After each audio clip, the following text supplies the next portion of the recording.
فأنا ناصح لإخواني بالصدع بالحق تبيض وجوههم. السكوت في مسألة الحزبية يضرها، فاصدع بما تؤمر وأعرض عن المشركين.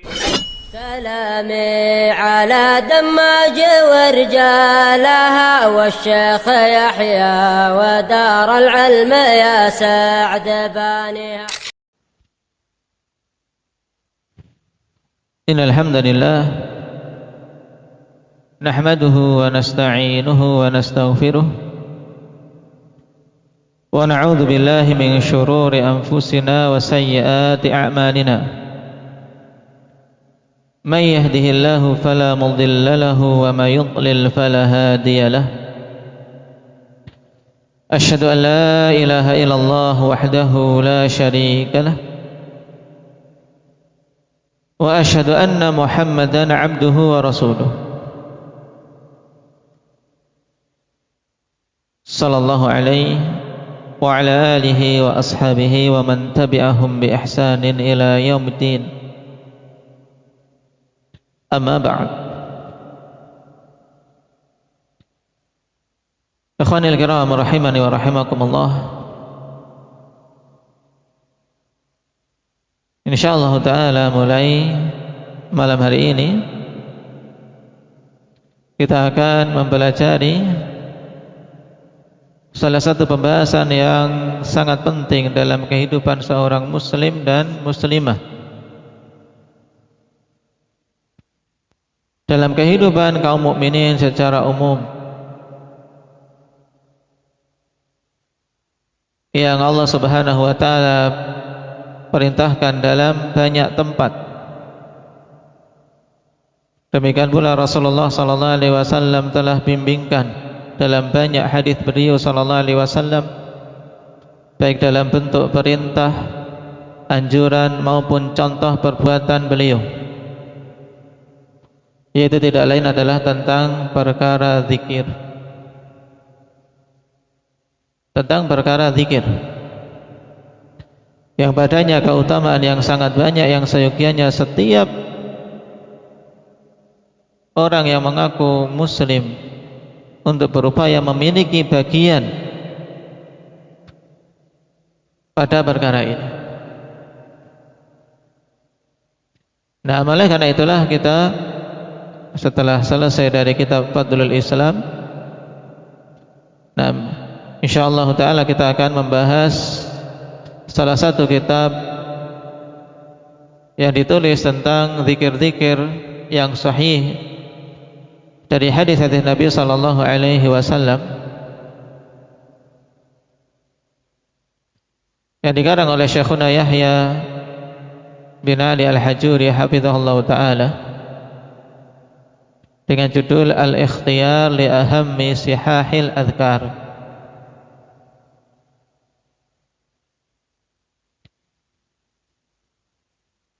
Pilihan zikir-zikir yang sahih, atau dengan terjemahan bebas yaitu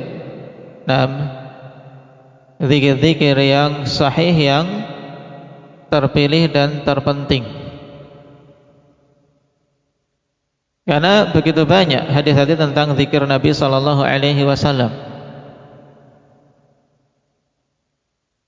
makanya dipilihkan yang paling pentingnya untuk kita jangan sampai luput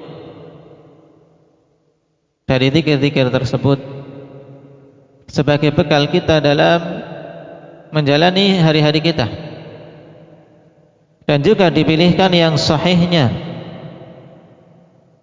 karena memang dalam beramal seorang hendaknya melandaskan amalan tersebut pada dalil yang sahih dengan sanadnya sampai Nabi sallallahu alaihi wasallam. Sehingga jatuh pilihan pada kitab ini karena Syekh hafizahullah taala mengumpulkan dua hal tadi, yaitu memilihkan yang terpentingnya, karena yang namanya ilmu bertingkat-tingkat. Untuk seorang menghafal semuanya, akhwani fillah, berat, bahkan mungkin akan banyak lupa, dan ketika mengamalkannya pun akan banyak yang ditinggalkan.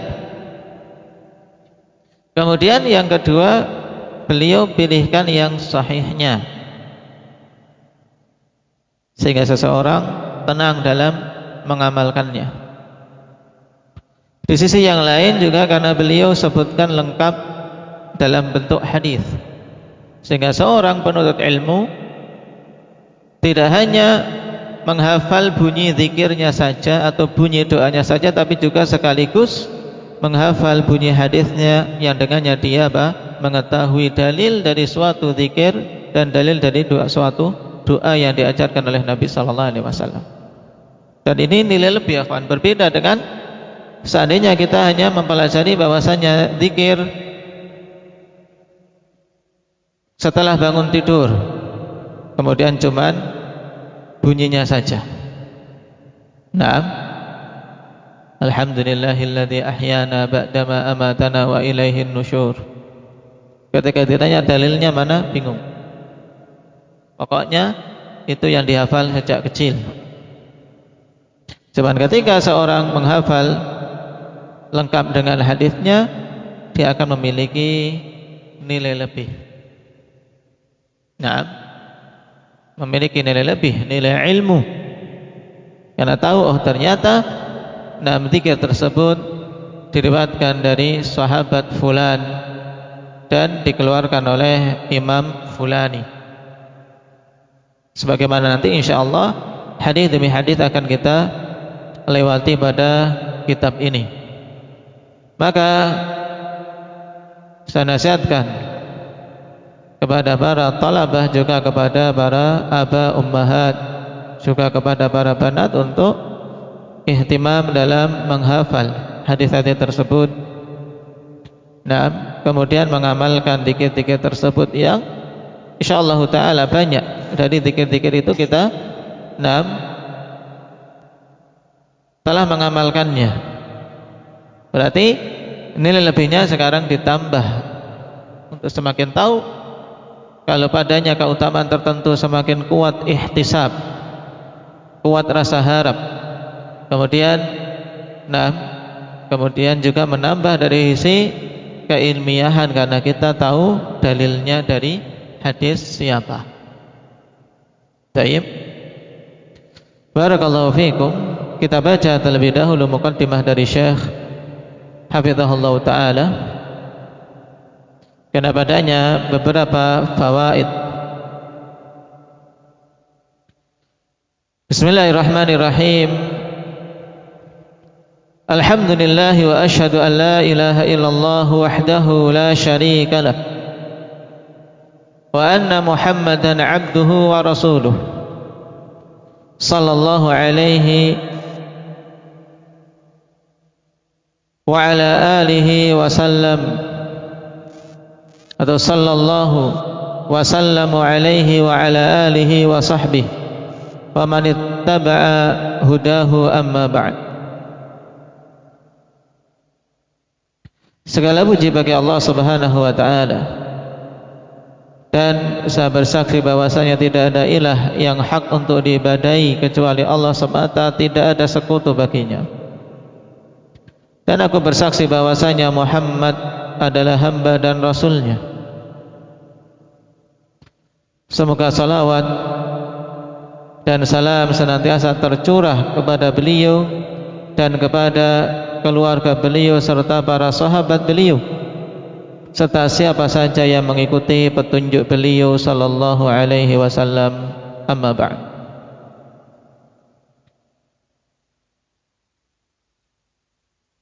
Dan di sini akhwan,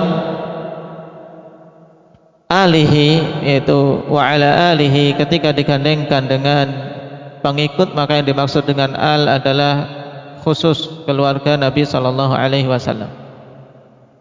Apalagi digandengkan di sini setelah alihi kemudian disebutkan sahabat, sehingga sangat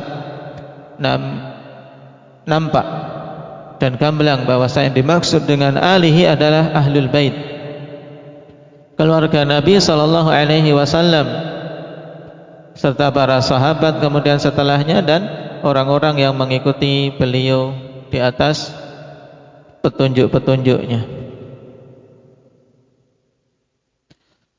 Qala fa innahu la budda lil muslimi an yata'allama min al-adhkari ats-tsabitati ma yurdi bihi rabbuhur rahman. Ma yurdi bihi rabbahur rahman. Sungguhnya mesti bagi seorang muslim untuk mempelajari zikir-zikir yang sabit, zikir-zikir yang tetap berdasarkan sanad yang sahih maupun hasan. Istilah ats-tsabitah ikhwan maksudnya adalah apa? Bahwasanya zikir tersebut sah secara dalil. Dan keabsahan dalil itu mencakup dalil-dalil yang sahih itu yang paling tingginya, atau dalil-dalil yang di bawah sahih yaitu tingkatan hasan, tapi tetap dari sisi untuk beramal hadis yang hasan tetap apa? Dibangun di atasnya amalan. Makanya ungkapan tsabitah lebih luas daripada sekedar sahihah, karena mencakup yang sahih juga yang tingkatannya hasan. Nah, mesti bagi seorang muslim untuk mempelajari zikir-zikir yang tsabit, zikir-zikir yang sah secara apa? Secara periwayatan dari Nabi sallallahu alaihi wasallam, ma yurdi bihi rabbahur rahman, yang menjadikan Rabbnya Ar-Rahman ridha kepadanya.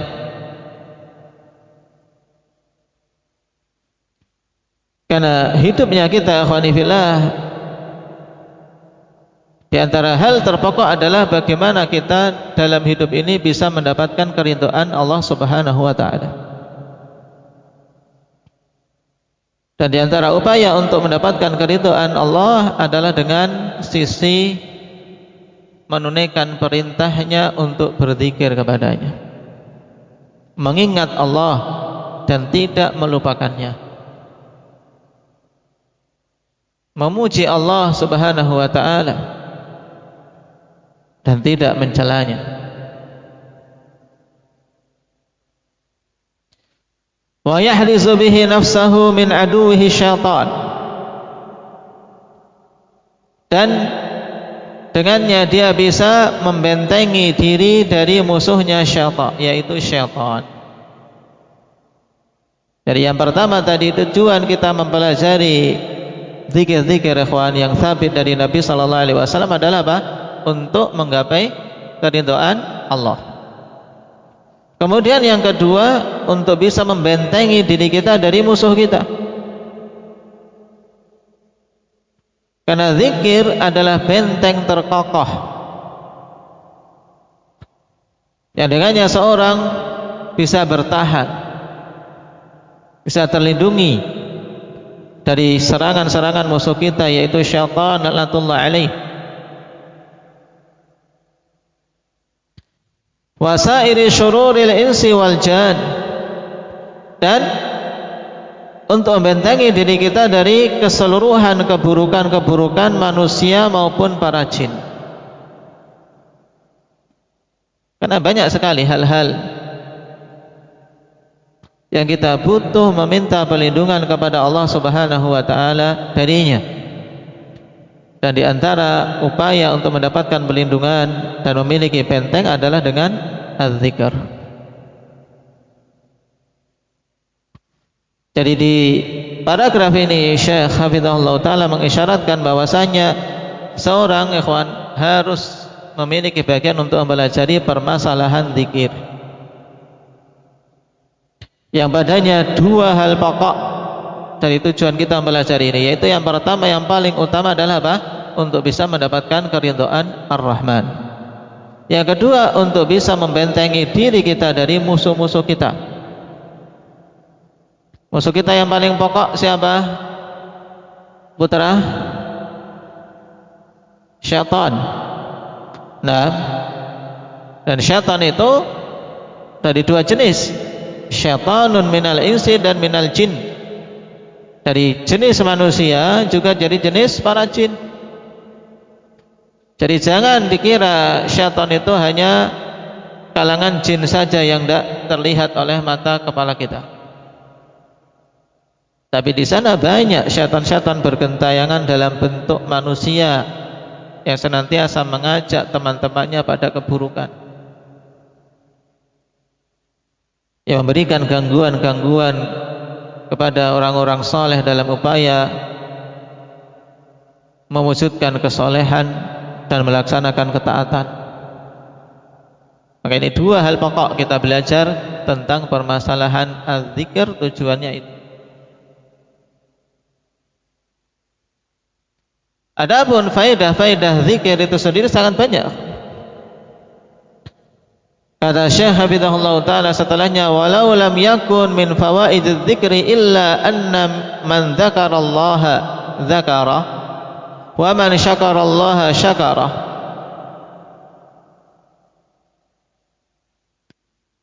Kalaulah tidak ada dari faedah berzikir itu kecuali bahwasanya siapa saja mengingat Allah, maka Allah akan mengingatnya, dan siapa saja yang bersyukur pada Allah, maka Allah akan mensyukurinya, maka itu cukup. Nah, sebagaimana juga ditegaskan oleh Imam Ibnul Qayyim rahimahullah ta'ala. Nah, seandainya tidak ada keutamaan zikir kecuali hal ini, bahwasanya siapa saja yang berzikir kepada Allah, mengingat Allah, maka Allah akan mengingatnya, maka itu cukup. Apalagi keutamaan zikir-zikir yang lain begitu banyak.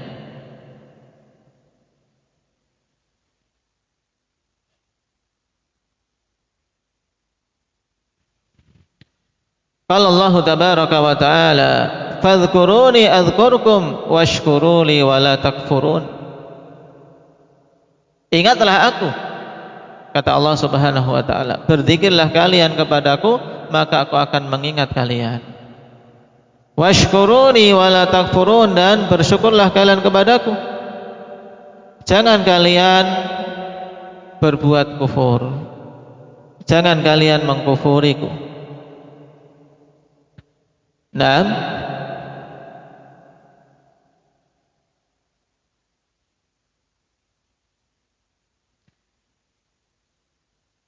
dan datang riwayat yang banyak dari para a'immah berkaitan dengan ayat ini, ikhwan. Fadhkuruni adhkurkum. Di antaranya dari Al-Hasan Al-Basri rahimahullah ta'ala, beliau mengatakan, udhkuruni fima aftaradtu alaikum adhkurkum fima aujabtu lakum ala nafsi. Ingatlah aku pada hal-hal yang aku wajibkan kalian dengannya, maka aku akan mengingat kalian pada hal-hal yang aku wajibkan diriku, nah, untuk aku berikan kepada kalian. Dalam artian, hendaknya kita mengingat Allah Subhanahu wa ta'ala, terutama pada hal-hal yang Allah wajibkan kepada kita. Ingat, kita tunaikan itu, maka yakin Allah Subhanahu wa ta'ala tidak akan melupakan kita, tidak akan melupakan janjinya, di mana Allah Subhanahu wa ta'ala mesti akan memberikan apa yang dijanjikan kepada kita berupa kemuliaan.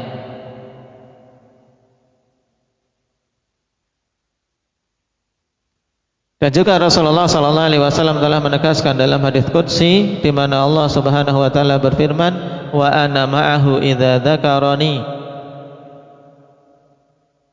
dan aku akan bersama dia ketika dia mengingatku, ketika dia berzikir kepadaku. Dan kebersamaan yang dimaksudkan dalam hadis ini kebersamaan yang khusus, yang bermakna an-nusrah wa ta'yid, bermakna apa? Pertolongan, pengokohan, pembelaan, dan pemberian taufik kepada si hamba.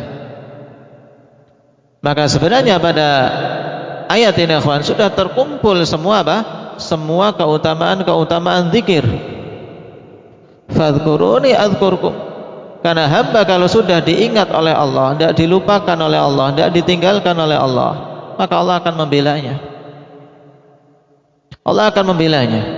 Allah akan memperhatikan keadaannya, mencukupi kebutuhan-kebutuhannya, bahkan walaupun sebelum diminta. Karena Allah tahu apa yang paling bermasalah bagi kita melebihi diri kita. Makanya kalau kita perhatikan doa para anbiya, akhwan, ketika mereka memiliki thiqah, memiliki kepercayaan yang sangat tinggi kepada Allah Subhanahu wa taala, ketika meminta jalan keluar, akhwan, isinya adalah apa? Pujian dan kalimat tauhid. Tidak terucap dari mulut mereka secara langsung minta diberi apa? Kesembuhan ketika sakit. Contohnya Nabiullah Ayub.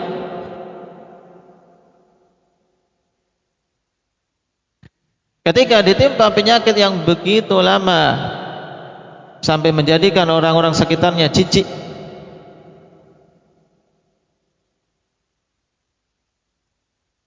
apa yang beliau panjatkan setelah bersabar begitu lama memohon pada Allah Subhanahu wa taala? Allah Subhanahu wa taala khabarkan bahwasanya doa beliau, anni massani andur wa anta arhamur rahimin.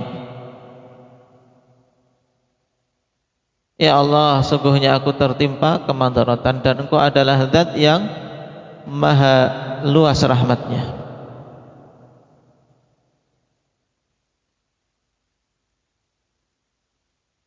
Nah, dengan apa? Dengan menyebutkan keadaannya dan memuji Allah Subhanahu wa taala dengan nama-namanya. Dan yang lebih jelas lagi contoh dari Nabiullah Yunus, akhwan, ketika berada di kegelapan yang sangat, ya, kegelapan samudra, kegelapan malam, kegelapan perut ikan. Bagaimana sempitnya keadaan beliau saat itu, kan? Tidak terbayangkan. Keadaan seorang hamba ditelan ikan, nah, dan masih hidup di dalam perut ikan. Apa yang beliau panjatkan? Apakah beliau mengatakan, ya Allah, keluarkan aku dari perut ikan ini? Tidak. Karena beliau betul-betul yakin Allah Subhanahu wa taala zat yang paling tahu tentang kemaslahatan dirinya. Yang beliau ucapkan, la ilaha illa anta subhanaka inni kuntu minadh dhalimin. La ilaha illa anta subhanaka inni kuntu minadh dhalimin. Tidak ada ilah yang hak untuk diibadahi kecuali Engkau. Maha suci Engkau ya Allah, sungguhnya aku ini termasuk orang-orang yang zalim.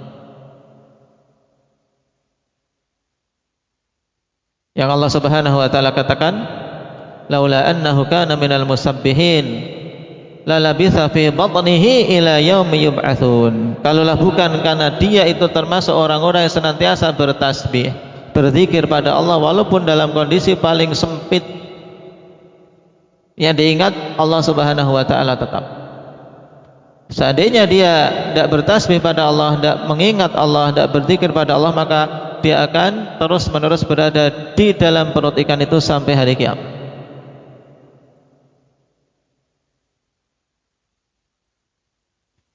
Sehingga zikir sebab utama untuk seorang diingat oleh Allah, diberi jalan keluar oleh Allah Subhanahu wa taala.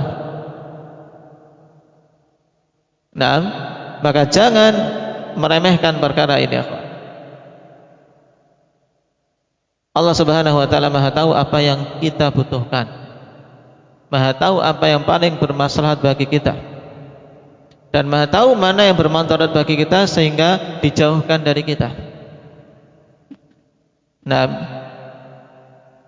dan terkadang memang Allah Subhanahu wa taala jauhkan dari seorang hamba, ikhwani fillah, keluasan rezeki, karena Allah tahu dia kalau diberi rezeki menjadi orang yang lupa. Sebagaimana dokter dan tabib, ikhwani fillah, tahu pada pasiennya ini dia butuh dicegah dari beberapa jenis-jenis makanan, maka tidak boleh dia makan makanan yang ini dan itu yang mungkin sekilas enak-enak, dicegah dari itu dan diberi makanan-makanan yang terasa di mulutnya mungkin kurang enak dan hambar. Nabi sampai mengumpamakan demikian, akhwan. ketika Allah Subhanahu wa taala menghalangi pada orang-orang yang dicintainya dari apa? Keluasan rezeki. Jadi jangan dikira seorang diberi ujian dari sempitnya rezeki karena Allah membencinya, tidak. Apalagi apabila si hamba tadi orang yang senantiasa ingat pada Allah.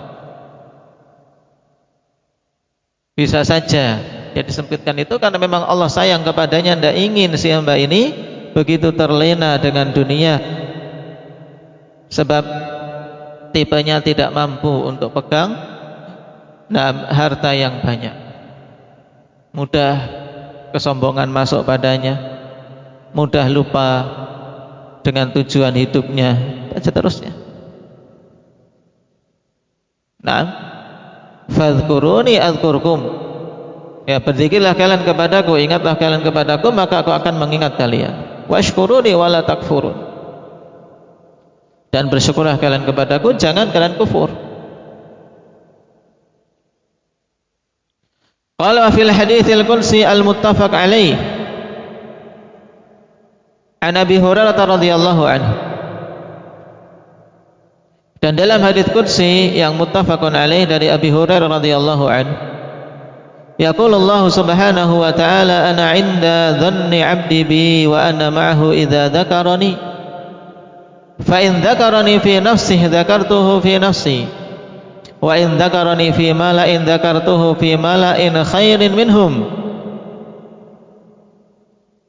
Allah Subhanahu wa ta'ala berfirman dalam hadits qudsi tersebut, aku itu sesuai dengan persangkaan hambaku kepadaku. Dalam sebagian hadits, falyadhun bi ma syaa. Maka silakan hambaku berprasangka kepadaku sesuai dengan keinginannya. Nah, dan tentunya hamba yang baik tidaklah berprasangka kepada Allah kecuali dengan prasangka yang baik. Jangan sekali-kali akhwan kita berprasangka buruk pada Allah, tapi kuatkan husnudzan billahi tabaraka wa ta'ala, karena dengannya seorang hamba akan mendapatkan banyak kebaikan dan hidupnya menjadi lapang. Diuji dengan sakit, husnudzan pada Allah ini untuk menghapus dosa-dosa.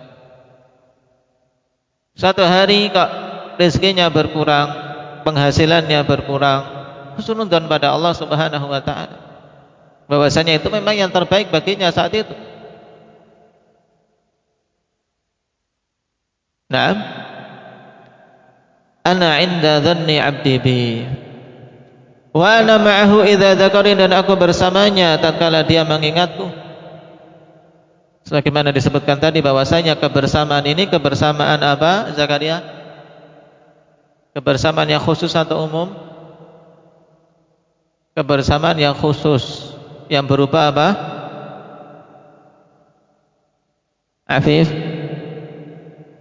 Kebersamaan dengan Allah ada yang sifatnya umum, yaitu semua hamba ini bersama Allah, dalam artian Allah senantiasa melihat, mengetahui gerak-geriknya. Ini namanya ma'iyah 'ammah. Adapun yang disebutkan di sini, wa ana ma'ahu idza dzakarani, aku bersama dia apabila dia mengingatku, maksudnya kebersamaan yang khusus. Nah, kebersamaan ini maksudnya kebersamaan berupa apa? Berupa diberinya hamba tadi dengan pertolongan, pengokohan, taufik, pembelaan. Ini yang disebut ma'iyah khassah. Jadi Allah akan bela, Allah akan tolong. Dan termasuk husnudzan pada Allah, ikhwan, ketika kita berzikir, kita mengingat Allah dalam diri kita. Nah, Allah meninggalkanku. Nah, Allah membiarkanku sengsara, Allah membiarkanku terlunta-lunta. Tidak. Jauhi prasangka-prasangka seperti ini. Bahkan hendaknya kita perkuat husnudzan billah pada setiap ujian yang Allah berikan, bahwasanya Allah menginginkan pada diriku lebih untuk bersabar, lebih untuk mengharap, karena mungkin ketika tidak diuji jadi lupa. Karena banyak manusia, kawan, kalau tidak diuji jadi lupa pada Allah, jarang memintanya. Nah, sebagaimana keadaan orang-orang kufar, kalau lagi terjepit baru ingat pada Allah, memohon, berdoa dengan penuh keikhlasan. Tapi kalau sudah berada pada kesenangan, kemakmuran, mereka lupa pada Allah, melakukan kesyirikan lagi.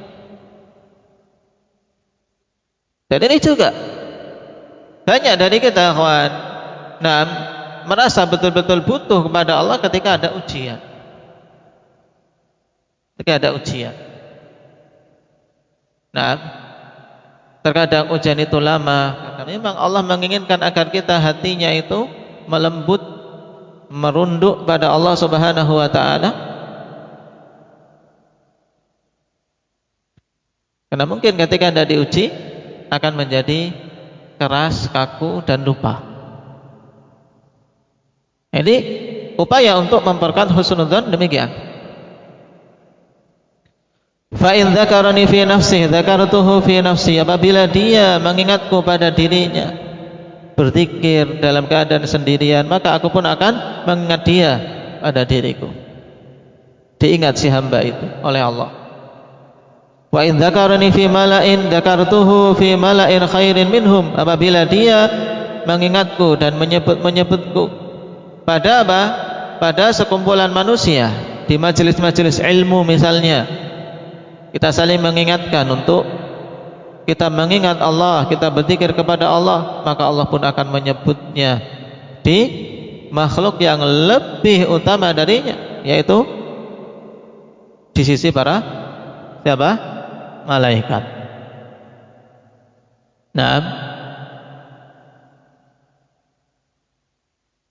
Ini juga sangat jelas pada hadis qudsi ini, ikhwan, menunjukkan keutamaan zikir yang sangat jelas bahwasanya orang yang mengingat Allah akan mendapatkan ma'iyah khassah, mendapatkan kebersamaan yang khusus dengan Allah Subhanahu wa taala, akan dibela, akan ditolong. Makanya kalau kita perhatikan pada kondisi-kondisi paling terjepit Nabi sallallahu alaihi wasallam, jalan keluarnya adalah dengan apa? Dengan memperkuat sisi zikir. Para sahabat juga demikian. Nabi Ibrahim ketika dilempar ke api, bukan teriak-teriak minta tolong, bukan meronta-ronta, karena tidak ada faedahnya saat itu. Dia sendiri, begitu banyak tentara dan pasukan yang siap untuk apa? Menangkapnya. Tidak punya kekuatan untuk itu. Tapi masih ada satu hal yang beliau yakin mesti akan membelanya, yaitu Allah Subhanahu wa taala. Maka yang terucap dari mulut beliau apa ketika dilempar ke api, Muhammad Sidarjo?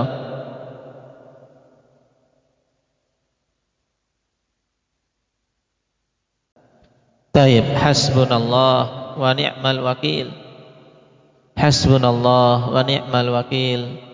Cukup bagi kami Allah Subhanahu wa taala, dan dia adalah sebaik-baik zat yang diserahkan kepadanya urusan, sebaik-baik zat yang kita menggantungkan diri kepadanya. Demikian pula para sahabat ketika dengar orang-orang kufar telah bersatu padu untuk menggempur Madinah, mereka tidak gentar walaupun jumlahnya sedikit, walaupun dalam kondisi kelaparan, padahal yang namanya perang butuh energi yang banyak. Yang terucap dari mereka apa? Hasbunallah wa ni'mal wakil. Sehingga hati tenang karena kita memiliki Allah Subhanahu wa taala.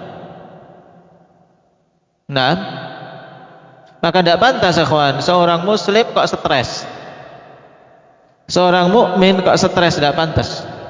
Karena yang stres, yang kebingungan, galau, hatinya tidak bisa tenang, itu sepantasnya orang-orang kafir.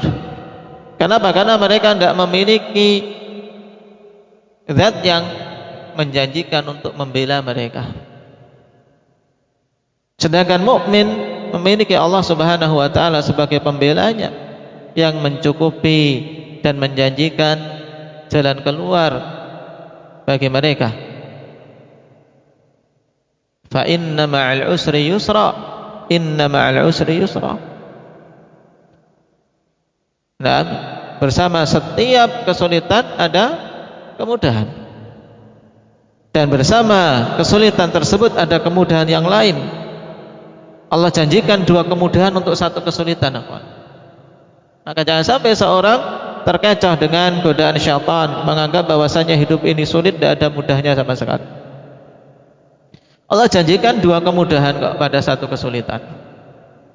Tidak akan mungkin 2 kemudahan mengalahkan 1 kesulitan, sebagaimana datang athar dari Abdullah bin Abbas radhiyallahu anhu. Cuman terkadang lemahnya kita saja dalam mengingat Allah, sehingga menganggap kesulitan itu lebih mendominasi, merasa hidupnya sulit dan seterusnya. Qala wa akhbara sallallahu alaihi wasallam ummatahu biwasiyati Yahya ibn Zakaria alaihi salatu wassalam liqaumihi bi anna dzikrallahi hirzun li sahibihi wa hisnun hasin. Dan Nabi SAW telah mengkhabarkan kepada umatnya wasiat dari Nabi Yahya ibnu Zakaria alaihi salatu wassalam.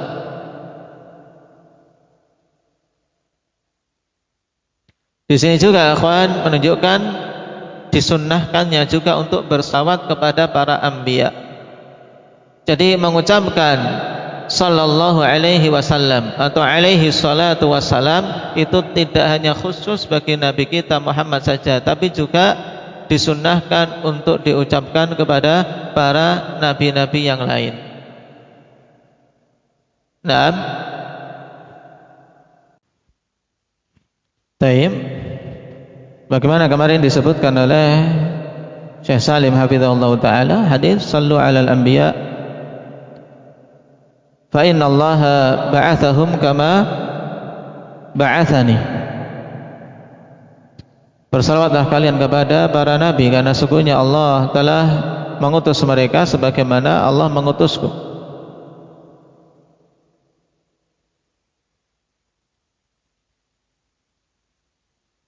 Taib.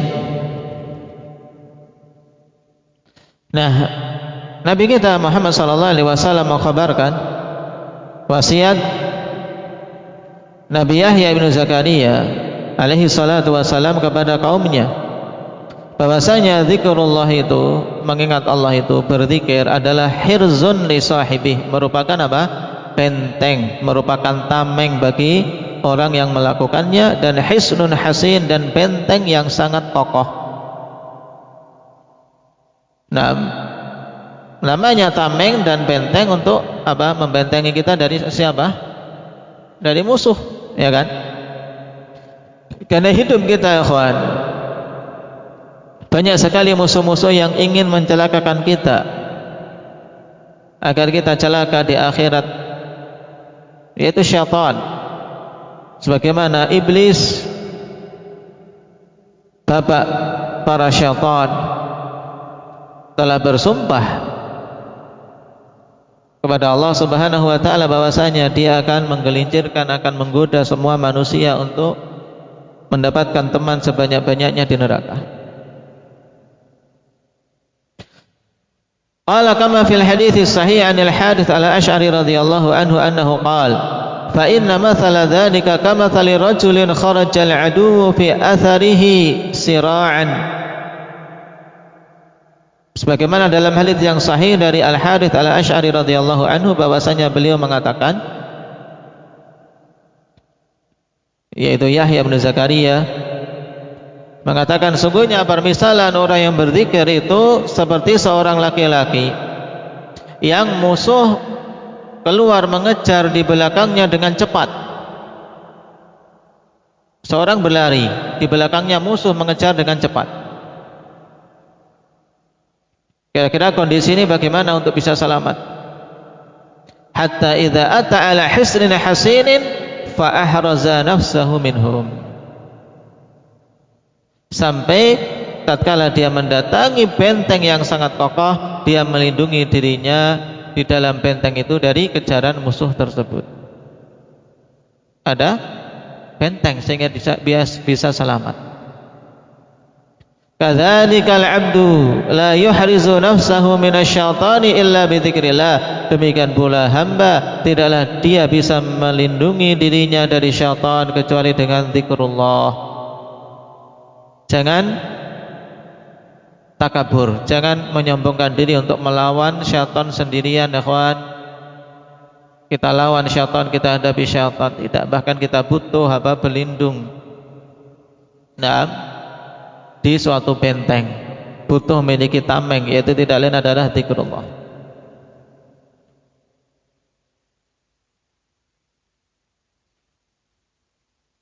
Tayyib, barakallahu fikum. Ini sebagian dari keutamaan zikir dan masih tersisa beberapa faedah seputarnya sebelum kita masuk pada hadis yang pertama.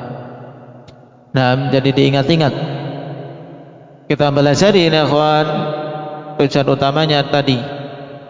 Nah, untuk bisa mendapatkan keridhaan Allah. Dan untuk apa? Bisa membentengi diri kita. Dari sekian banyak keutamaan zikir, ini dua hal yang sangat penting untuk kita hadirkan pada diri-diri kita ketika kita sedang mempelajari zikir.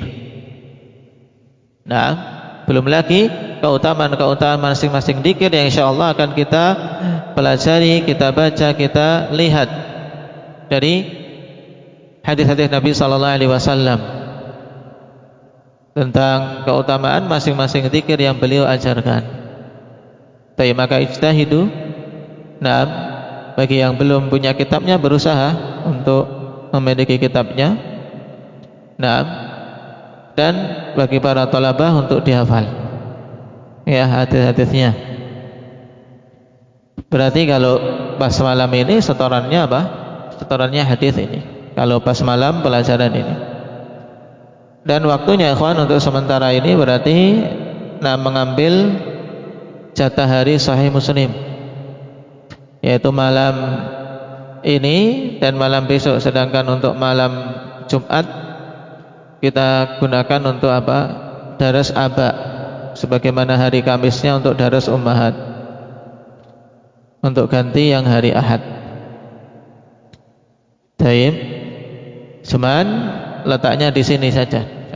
Untuk sementara untuk daras aba pun tetap di pondok. Naam. Nasallallahu at-taufiq lima yuhibbuhu wa yardah, walhamdulillahi rabbil alamin.